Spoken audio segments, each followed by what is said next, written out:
Namaste. Welcome back to the session of turbo machines. In this session, we will be concentrating on power absorbing turbo machines. We have classified the turbo machines based on whether it is going to generate the power or it is going to absorb the power. If it is going to generate the power, we are going to call it as a power generating machine. If it is going to absorb the power, then we are going to call it as a power absorbing machine. Till now we have dealt with the basics of velocity triangles of that of power generating machines. Now we will be discussing the topics on power absorbing machines. Here one thing is very clear. If I am looking on power generating machine, that means the fluid energy has to be converted into mechanical power or mechanical work. Then I will call the machine as a power generating machine. What happens in the power absorbing machine then? Here the energy of the rotor, I mean the machine's energy, need to be converted into fluid energy. In the sense, machine has to provide the energy to the fluid. In the sense, fluid is absorbing the energy. That is why we are going to call it as a power absorbing machine. We need to make sure that fluid is going to absorb the energy from the machine instead of fluid is going to give off its energy to the machine. Make sure fluid is going to absorb the energy. By keeping that in mind, let us concentrate on few of the basics of the power absorbing turbo machines. Here compressors, blowers, fans as well as pumps. These are the devices which comes under power absorbing turbo machines. In the sense, compressors, blowers, fans as well as pumps are going to be used in order to energize the fluid. In the sense, in these devices fluid is going to absorb the energy from the machine. To the machine, from where we are going to supply the energy, it is an additional source. To the machine we are going to provide the additional energy, and from the machine the fluid is going to absorb the energy. Here it is very clear, please concentrate on these 2 points. In case of power generating machine, the fluid has to impart its energy to the machine. In the sense, machine will be still, I mean the machine's rotor will be still, and fluid has to impart the energy to the rotor. In the sense, fluid velocity is huge when compared to that of rotor's velocity. This is the case in case of power generating machine. If it is a power absorbing machine, the machine is running at a very high speed, and this high speed running machine going to impart the energy to the fluid. In the sense, fluid's velocity is less when compared to that of machine's energy. So please concentrate on this point. U is greater than V, where U is the velocity of the rotor. Rotor velocity is greater than absolute velocity of the fluid. So this is one very important situation in case of power absorbing machine. And second thing is deflection of fluid. If we consider in case of power generating machine, the fluid has to strike the blades of the turbine, I mean strike the blades of the rotor of the turbine, and then it has to deflect in a huge fashion. Here the energy needs to be absorbed by the fluid. Because of that, inside the machine the deflection of the fluid is too less. Deflection is too less, as well as U, I mean rotor velocity is greater than that of fluid velocity. These two factors are going to generate tangential component of the absolute velocity, V suffix U. This is the tangential component of that of absolute velocity. This is what is responsible for energy transfer in case of turbo machines. Because of these two, this VU for power absorbing machine is too less. In the sense, since velocity of the fluid is less, fluid is running at a very high, I mean very low velocity, because it is a power absorbing machine. If the velocity of the fluid itself is too less, then its components are also too less. One of the component of the absolute velocity V is nothing but tangential component. Since V is less, tangential component is also less. So these three factors are going to play a huge role in case of power absorbing machines. By keeping this in mind, let us concentrate on the other factors. Now we are going to derive the energy transfer equation for power absorbing machine. We can take the example of either compressor or blower or fan or a pump. All these four devices are power absorbing machines. We can take any one device to look onto energy transfer which occurs in power absorbing machines. So what I have done is I have taken the compressor. I have taken compressor as an example to look onto energy transfer equation. So now, till now, we are very aware of this velocity triangle. This is the general velocity triangle that we are very familiar with. This is the inlet velocity triangle and this is the outlet velocity triangle for a general case. Let us look onto the components. V1 is the absolute velocity of the fluid at the inlet. Alpha 1 is the nozzle angle or angle with which the fluid strikes the blade. VR1 relative velocity, U blade velocity, VU1 is the horizontal component of V1, VF1 is the vertical component of V1, beta 1 is nothing but the blade angle at the inlet. Similarly, V2 absolute velocity at the outlet, corresponding angle is alpha 2, VR2 is relative velocity at outlet, beta 2 is the blade angle at the outlet, and VF2 vertical component of V2 and VU2 horizontal component of V2. So this is what we are aware of till now. So now let us look on to the compressor, I mean power absorbing turbo motions velocity triangles. Now this becomes the inlet velocity triangle and this becomes the outlet velocity triangle. We are very much aware the condition is U is greater than V, I mean rotor velocity of power absorbing machine is greater than velocity of the fluid. This condition needs to be kept in mind and then we need to write the velocity triangles. If you observe both the inlet and outlet velocity triangles, the value of U is greater than the tangential component at inlet as well as at outlet. One of the condition has been satisfied. So if U has to be greater, please compare these two velocity triangles. If U has to be greater, then VU1 has to be lesser. U has to be greater, then VU1 has to be lesser. In the sense, the lines which are attached with VU will move outside and the lines which are associated with VU1 will come inside. And this velocity triangle has been tilted in this fashion. It has been tilted. So look onto this. This is the V1, angle corresponding with V1 is alpha 1 and the distance between V1 and VR1. Distance between V1 and VR1 is U. Here also distance between V1 and VR1 is U and I need to make sure that U should be greater than VU1. So this is VU1, the distance between V1 and VF1. Distance between V1 and VF1 has to be VU1. Distance between V1 and VF1 should be VU1. And corresponding angle to the line, that is nothing but the relative velocity is nothing but blade angle beta 1. All the conditions are satisfied over here. And here I have given two more notations, gamma naught and gamma 1. I will come back to these angles at the later stages. Look on to the outlet, please look on to the condition. Distance between V2 and VR2 is U. Distance between V2 and VR2 is U. Distance between V2 and VF2. V2 and VF2 is VU2. V2 and VF2 is VU2. Then angle corresponding to V2 is alpha 2. Angle corresponding to V2 is alpha 2. Angle corresponding to VR2 is beta 2.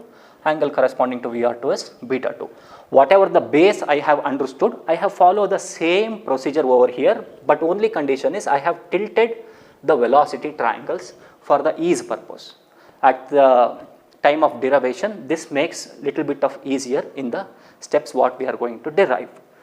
And one more thing is U is greater than tangential component. U is greater than tangential components at inlet as well as at outlet. By keeping these two in mind, we have written the velocity triangles. And we have come across 4 more angles over here, gamma naught, gamma 1, gamma 2 and gamma 3. Please look onto this gamma. The gamma is the angle made by the absolute velocity with respect to the flow direction, which is nothing but Vf. Absolute velocity which is made an angle with respect to the flow velocity is nothing but gamma naught. Next, the relative velocity which is making an angle with respect to the flow velocity is gamma 1. Absolute velocity making an angle with respect to flow velocity is gamma 3. Relative velocity which is making an angle with respect to the flow velocity is gamma 2. That means till now we were kept rotor velocity u as the base to write the angles alpha 1, beta 2, alpha 2. Now we have kept flow velocity as a base to write gamma naught, gamma 1, gamma 2 and gamma 3.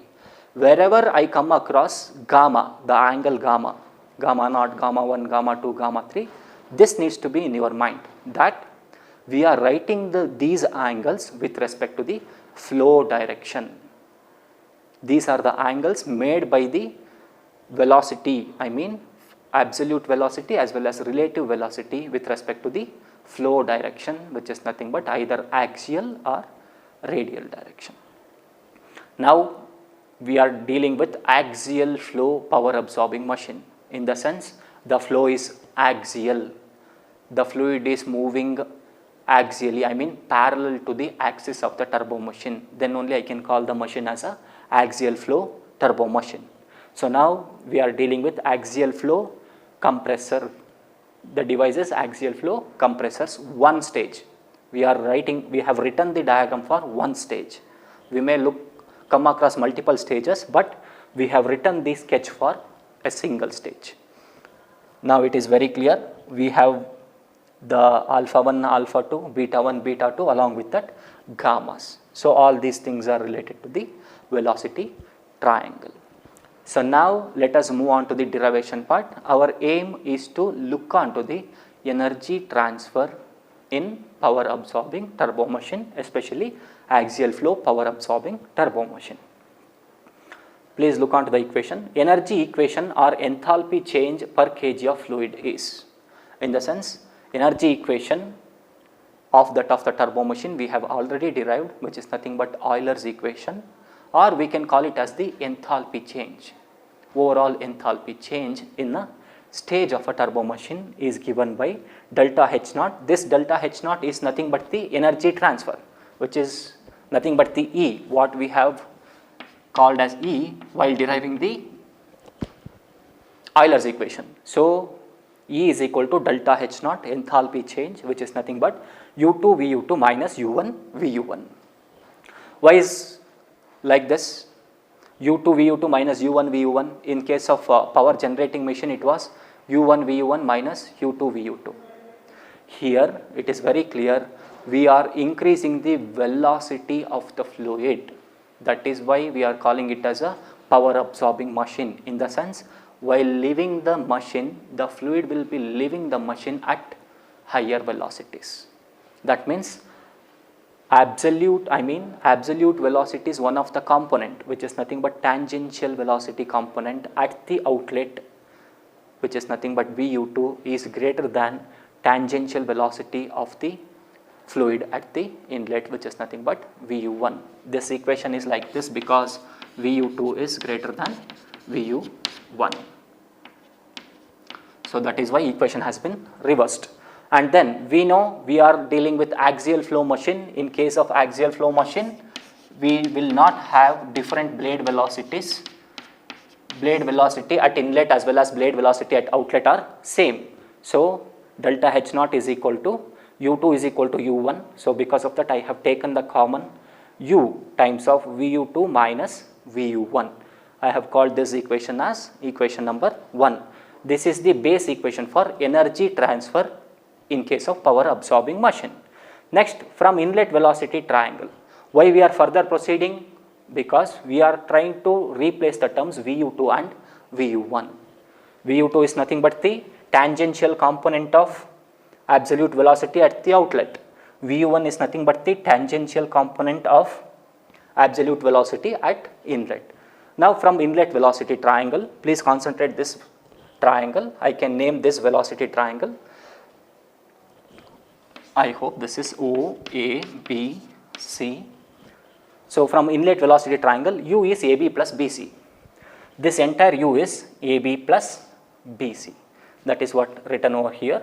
Next thing is I have taken the tan gamma 1. Tan gamma 1 has been taken because we need to find the distance AB and distance BC.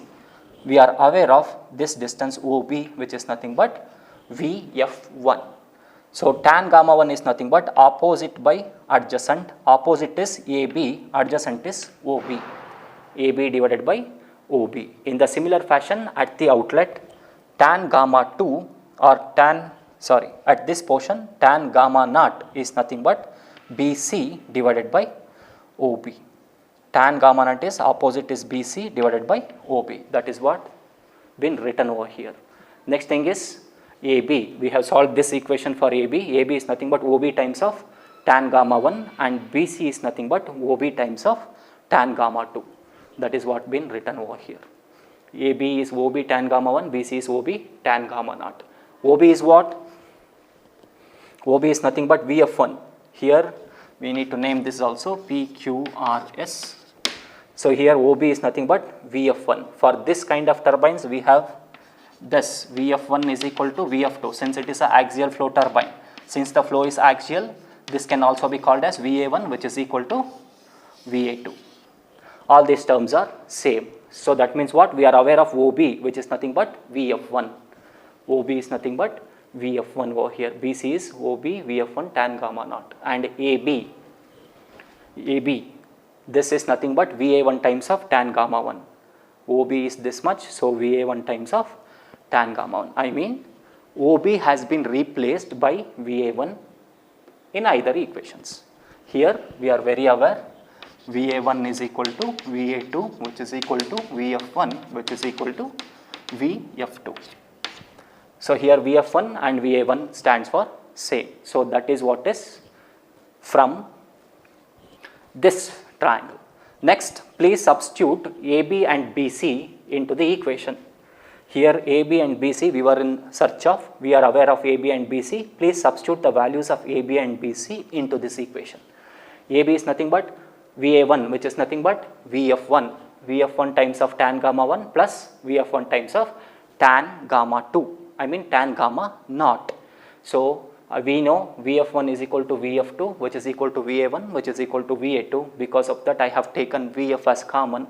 Then I will be remained with tan gamma 1 plus tan gamma naught. So this is the equation for U and I have called it as equation number 2. So this is totally related to the inlet velocity triangle. Next I will concentrate on outlet velocity triangle and then I will look for the equation of the blade velocity, which is nothing but U only. U is QR plus RS. QR plus RS. Now I have to look onto these two triangles. Tan gamma 2 is opposite by adjacent, QR by PR, that is what they have written over there, and tan gamma 3 is SR divided by PR, RS divided by PR. Please cross multiply these two. QR is PR tan gamma 2 and RS is PR tan gamma 3. Next QR, what is PR here? PR is nothing but VF2. VF2 is nothing but VF1, which is nothing but VA1, which is equal to VA2, since we are dealing with axial flow machine. So PR is VA2 and PR is VA2 in either equation. So VA2 itself is VF2 also. So because of that, this equation reduces into, we know U is nothing but QR plus RS. QR is this much and RS is this much. If we add these two, the equation get reduces into U is equal to, we have taken VA2 common. VA2 is nothing but VF times of tan gamma 2 plus tan gamma 3, which is nothing but equation number 3.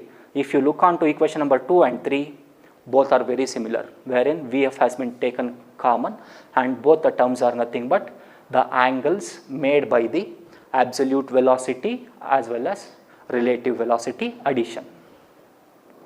So these two equations are very similar. So now we have the equation for blade velocity in both inlet as well as outlet velocity triangles. Okay. Now we have got the equation for u from both inlet as well as outlet velocity triangles, because we will come across a u in inlet as well as outlet velocity triangles. Since u is same for axial flow turbo machines, we will equate both equation number 2 and 3. On the left hand side, I have written the equation of u that I have got from inlet velocity triangle, and on the right hand side, I have written the equation of u that I have got from outlet velocity triangle. And it is very clear, for axial flow turbo machines, blade velocity will not vary. So Vf tan gamma 1 plus tan gamma 2 will be equal to Vf tan gamma 2 plus tan gamma 3. Since we are dealing with axial flow turbines, Vf, I mean flow velocity at inlet as well as at outlet, is same. So Vf will go off. Now I will be remained with tan gamma 1 plus tan gamma naught, which will be equal to tan gamma 2 plus tan gamma 3. Now I will alter the equations so that tan gamma 1 minus tan gamma 2 will be equal to tan gamma 3 minus tan gamma naught. I will call this equation as equation number 4. Now let us look on to the other term which we have in the energy transfer equation. What was the energy transfer equation that we have? U Vu2 minus Vu1. We have got the equation for u. Now I have to look for the equations of tangential velocity components at inlet as well as at outlet, which are nothing but Vu1 and Vu2. Please concentrate on the u. We have written the u by keeping the angles gamma as a reference. That means we have taken the angle made by absolute velocity and relative velocity with respect to flow velocity, which are expressed as gammas. Since u has been expressed in terms of gammas, the rest of the component, which are nothing but Vu1 and Vu2, should also be expressed in terms of gamma, so that we can arrive with the equation in terms of gamma only. So because of that, from the inlet velocity triangle, I have taken tan gamma naught as the reference. If you look on to the tan gamma naught, which is nothing but opposite by adjacent, opposite is BC, adjacent is OB. BC is nothing but Vu1 and OB is nothing but Vf1. That has been directly written over here, Vu1 divided by Vf1. And please solve this equation for Vu1. Vu1 is Vf times of tan gamma naught. We have called this equation as equation number 5. In the similar fashion, I need to look for the term Vu2. Vu2 exists in outlet velocity triangle. This is the part of Vu2. So tan gamma 3 is opposite, which is nothing but Rs divided by adjacent, which is nothing but PR. Rs divided by PR. Rs has been denoted as Vu2 and PR has been denoted as Vf2. So Vu2 divided by Vf. Now solve the equation for Vu2. So Vu2 becomes Vf times of tan gamma 3. Now we are aware of Vu1 as well as Vu2 as well as u. These are the terms which exist in energy transfer equation, which is nothing but Euler's equation. So now please substitute 5 and 6 as well as this u in equation number 1. What was the equation number 1? Which is nothing but Euler's energy equation. So delta H naught, which is nothing but energy transfer, is u times of Vu2 minus Vu1. Delta H naught, u I have kept as it is, u has been kept as it is, Vu2 and Vu1. Please look on to Vu2, this consists of Vf. Please look on to Vu1, that also consists of Vf. So we have taken Vf outside, then Vu2 remains with tan gamma 3 and Vu1 remains with tan gamma naught.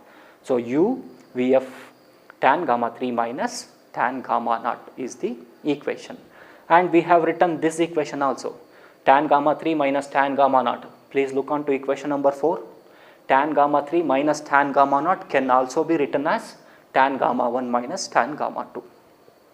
So tan gamma 3 minus tan gamma naught has been replaced by tan gamma 1 minus tan gamma 2. So this is nothing but the equation for energy transfer in power absorbing machines in case of, with respect to angle, blade, the air angles, gammas. In terms of air angles, I have to stop the equation at this stage, since I have derived the equation with respect to air angles, which are nothing but gammas. Or else, if I have to derive the equation with respect to blade angle, what are the blade angles to me? Beta 1 and beta 2. Okay, we have got the energy transfer equation for power absorbing turbo machine. Let us look on to the degree of reaction. We are very aware the definition of degree of reaction. Degree of reaction is nothing but the ratio of static component or static variation in the turbo machine to the total variation, which is nothing but static component plus dynamic component. That we have written over here, static divided by static plus dynamic. We know for axial flow machine U1 is equal to U2. Here AFM stands for axial flow machine, U1 is equal to U2, and static energy change becomes VR1 square minus VR2 square. Here VR1 is greater than VR2 because this is a power absorbing machine. Please don't confuse with this. In case of a power generating machine, this was VR2 minus VR1. Here it is VR1 square minus VR2 square. And U is equal to same, U1 is equal to U2. Because of that, that term has been eliminated from the equation. So R is S divided by S plus D, S divided by total energy transfer. S is nothing but static component divided by total energy transfer, can also be called as enthalpy change, delta H naught. So static energy transfer has been written over here, half times of VR1 square minus VR2 square divided by delta H naught. It is very clear this delta H naught has been derived in the previous stage. Now we have to look for VR1 as well as VR2. VR1 is the relative component at the inlet, relative velocity component at the outlet. So first try to find the value of VR1, then try to find the value of VR2. From where I will get the VR1? From the inlet velocity triangle. From where I will get the value of VR2? From the outlet velocity triangle. From inlet velocity triangle, OA square is equal to AB square plus BO square, which is nothing but the Pythagoras theorem. OA square is nothing but OB square plus AB square. What is OB to us? Here again I have taken the tan gamma as the reference. Tan gamma 1 is nothing but opposite by adjacent. Opposite is AB, adjacent is OB. AB divided by OB. AB becomes OB times of tan gamma 1. AB is OB times of tan gamma 1. OB is nothing but flow velocity component. VF1 times of tan gamma 1. So OA is nothing but VR1 square. OA square is VR1 square, which is equal to AB square. AB is nothing but VF1 square plus tan square gamma 1 AB square plus BO square. BO square is VF square. So VR1 square becomes VF square times of 1 plus tan square gamma 1. I have got the value of VR1 square from the inlet velocity triangle. It is nothing but applying of Pythagoras theorem. In the similar fashion, please take the outlet velocity triangle and then apply the Pythagoras theorem. Here PQ is the term which consists of VR2. PQ square is nothing but QR square plus PR square. If I take the tan gamma 2, then it is QR by PR. Please solve the equation for QR, which is nothing but PR times of tan gamma 2. We know PR from the outlet velocity triangle is flow velocity component times of tan gamma 2. So this PQ square, which is equal to PR is nothing but VF2 square plus tan square gamma 2, and QR is nothing but VF2 square. PQ from the velocity triangle, which is nothing but VR2. So VR2 square will be equal to VF2 square I have taken common times of 1 plus tan square gamma 2. So I have the values of VR1 and as well as VR2. Please substitute this VR1 and VR2 into this equation, which is nothing but VR1 square minus VR2 square. I am trying to find the value of VR1 as well as VR2 square difference. VR1 square minus VR2 square is nothing but this term minus this term. Finally, I will be ended up with VF square times of tan square gamma 1 minus tan square gamma 2. By keeping this, I can go for R equation now. Okay, now let us finally conclude the equation of degree of reaction. We know degree of reaction is static energy change divided by static plus dynamic energy change, static divided by total energy change, or static divided by total enthalpy change. So static energy component has been given by this, half times of VR1 square minus VR2 square divided by, this is the equation what we have got for delta H naught, which is nothing but total energy transfer, that I have written over here. Now in the previous stage we have derived the equation for VR1 square minus VR2 square, that I have written over here, half times of Vf square times of tan square gamma 1 minus tan square gamma 2. I have splitted that as a plus b and a minus b, a plus b into a minus b, which turns out to be tan gamma 1 plus tan gamma 2 times of tan gamma 1 minus tan gamma 2 divided by, I have kept this as it is, u times of Vf tan gamma 1 minus tan gamma 2. This will go off with this and I will be remained with half Vf divided by u times of tan gamma 1 plus tan gamma 2. In the next stage I will send this to the trigonometric function, tan gamma 1 plus tan gamma 2 divided by 2 times of Vf divided by u, or degree of reaction can be written as Vf divided by u times of tan gamma m, where gamma m is nothing but the mean value of gamma 1 and gamma 2. Tan gamma 1 plus tan gamma 2 by 2 can also be written as tan gamma m. We need to be very aware here, gamma m is nothing but tan gamma 1 plus tan gamma 2 divided by 2. This is the degree of reaction equation for power absorbing turbo machine, which is nothing but the compressor, in terms of angle gamma, which is nothing but air angle.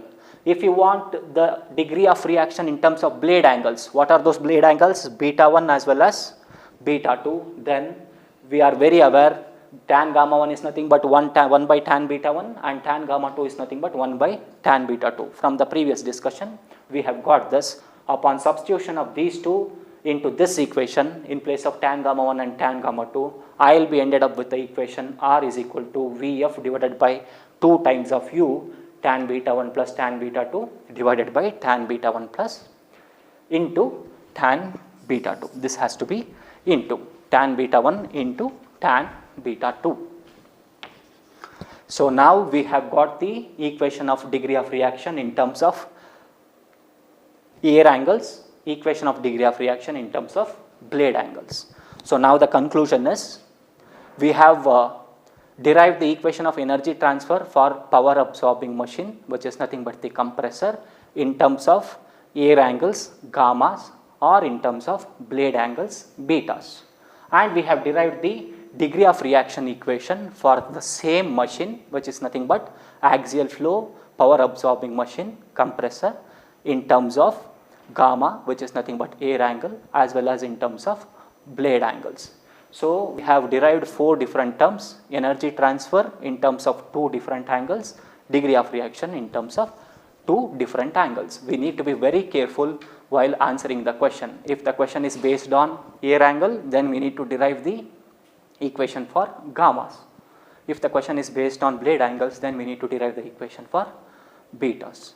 So this ends the derivation part of that of power absorbing machine of single stage compressor. This is what is for the today's session. We will meet in the next session. Namaste.